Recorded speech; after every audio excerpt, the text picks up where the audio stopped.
a loot machine. All around town, people trying to get machine. Salut Jean-François. Bonjour Dominique. Alors on est avec toi Jean-François, donc Jean-François Douenne, tu es le directeur général de Délices. Oui, tout à fait, oui. Première question, comment vas-tu ? Moi ça va, va, j'espère que toi aussi, ainsi que tous les spectateurs qui vont regarder cette vidéo, j'espère qu'ils vivent le confinement, même si c'est pas facile, c'est sûr, mais qu'ils le vivent le mieux possible. C'est ça, le mieux possible, on fait tous comme on peut. Alors je vois que tu n'es pas confiné chez toi, je vois que tu es au bureau, tu te déplaces encore aujourd'hui de chez toi au bureau, tu travailles à peu près normalement ? Tout à fait, tout à fait.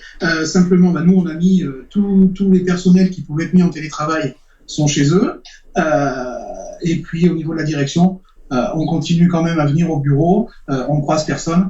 Voilà, les dernières personnes que je vois en partant, c'est ma famille, et je les retrouve le soir quand je rentre. Voilà, on a croisé personne et on a mis en place donc toutes les consignes de sécurité qu'il fallait mettre dans l'entreprise pour qu'on puisse continuer à travailler normalement. Voilà, justement, alors comment vous vous êtes organisé ? Est-ce que vous avez des gants ? Est-ce que vous avez des masques ?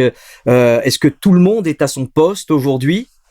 Alors aujourd'hui, les postes essentiels, effectivement, pour le bon fonctionnement de l'entreprise, les gens sont en place. Alors au niveau des gants et masques, comme tout le monde, on a du mal à en avoir. Mais en tout cas, les gestes barrières sont respectés. On a un entrepôt qui fait 1500 mètres carrés dans lequel il reste 3 préparateurs de commandes. Donc les barrières, en tout cas la distance de sécurité est respectée. On a bien donné les consignes, ils ont du gel, ils ont tout ce qu'il faut pour travailler au niveau de leur poste. Bon, bien. Je peux imaginer que communication, marketing, compta, tout ça, c'est en télétravail ? Alors, communication, marketing, secrétariat, comptabilité, tout ce qui est commercial, nos commerciaux sont tous en télétravail. Voilà, ils sont chez eux et ils travaillent normalement, mais de chez eux. Voilà. Donc, les manutentionnaires, il y en a combien dans l'usine de chez Délices ? Nous, les usines ne sont pas sur Brive. Hein, elles sont réparties, d'accord, oui. Elles sont réparties. Il y en a une dans le nord, une autre en Normandie. Nous, aujourd'hui, quand on récupère nos produits sur le dépôt qui se trouve à quelques kilomètres du siège, il reste aujourd'hui 3 préparateurs de commandes. D'accord. Et donc, c'est quoi aujourd'hui le plus gros problème que vous avez chez Délices ?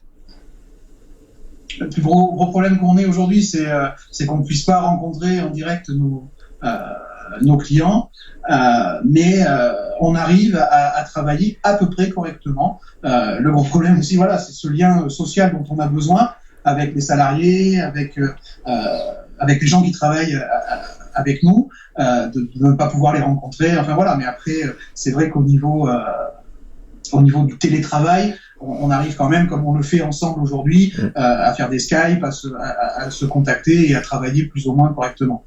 Et alors, donc justement, travailler correctement, est-ce que vous continuez dans la recherche de nouvelles recettes ou alors vous mettez toutes vos ressources à produire ce que vous avez déjà ? Alors aujourd'hui, au niveau de la production, on ne rencontre pas de problème particulier. Aujourd'hui, au niveau production, on devrait logiquement, si on continue à travailler comme on le fait actuellement, ne pas avoir de rupture et continuer à être approvisionné normalement. Et au niveau des expéditions, même chose. Après, c'est sûr que les produits partent de chez nous, ils mettent un petit peu plus de temps pour arriver chez le consommateur ou notre client. Ils arrivent ? Mais ils arrivent, oui.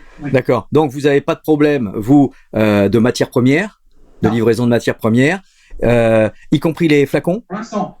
Les flacons ? Espérons que ça dure. Les flacons, aucun souci. D'accord. On travaille beaucoup aussi avec des stocks tampons. Oui. Donc c'est vrai que au niveau flacons, au niveau capot, bouchon, on a du stock. Est-ce que vous avez autant de commandes qu'avant ? Parce qu'il y a quand même un petit paquet de boutiques qui sont fermées. Oui. Vous avez l'activité est en hausse, est en baisse, est stable ? Alors, l'activité pour le mois de mars a été en hausse. D'accord, les gens ont fait du stock. Je pense. Ouais, voilà. ouais. Et là, début avril, l'activité est revenue à la normale. D'accord. Est-ce que quand tout ça sera terminé, est-ce que tu penses qu'il y aura un avant et un après pour la vape ? Pour la vape, hein ? Ouais, pour la vape. Parce que pour le reste, j'ai aussi ouais, bon. aussi ma propre opinion. Mais pour la vape. Et franchement, j'ai pas trop de réponse à ça. J'espère qu'il y aura un après. Déjà, le fait que les boutiques ont eu la possibilité d'ouvrir pendant ce confinement va peut-être nous aider à ce que les consommateurs ou les gens qui hésitaient à avoir un regard différent sur la vape. Mhm. Et donc oui, je pense qu'il y aura un après positif. Je l'espère en tout cas. D'accord, ok. Moi, mon point de vue, c'est très difficile à voir. Je pense quand même qu'il va y avoir des petites boutiques, des indépendants qui auront du mal à assurer jusqu'à la fin, tu vois. Je ne l'espère pas, bien sûr, hein, je pense qu'on aura quand même un peu moins de boutiques et qu'il y en a quand même quelques-uns qui vont rester sur le carreau. Je vois aussi pas mal de boutiques qui fonctionnent bien, qui ont pu s'organiser, et celles qui s'en sortent le mieux, c'est celles qui organisent, soit avec des employés, soit avec la famille, des livraisons à domicile. Ça fonctionne très très bien, la livraison.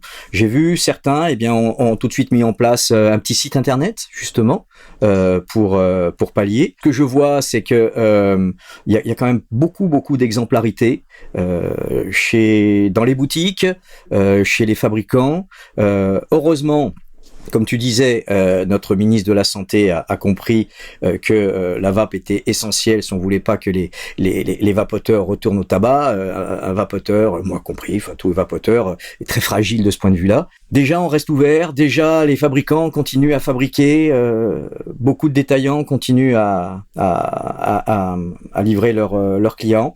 On verra. J'ai pas trop d'idées. On va avancer dans le temps. On ne sait pas quand c'est qu'on va s'en sortir. Encore. On espère tous le plus tôt possible, bien sûr. Ok. Bon, écoute, un petit message pour tes clients. Tenez bon, et puis vous pouvez compter sur Denis. On a toujours été à vos côtés et on continuera à l'être pour emmener la vape le plus loin possible. Merci Jean-François. Je te fais une bise avec le coude. Allez, salut. Prenez soin de toi, prenez tous soin de vous. Merci. À très vite. Salut Jean-François. Au revoir. Ciao. All around town, trying to get machine.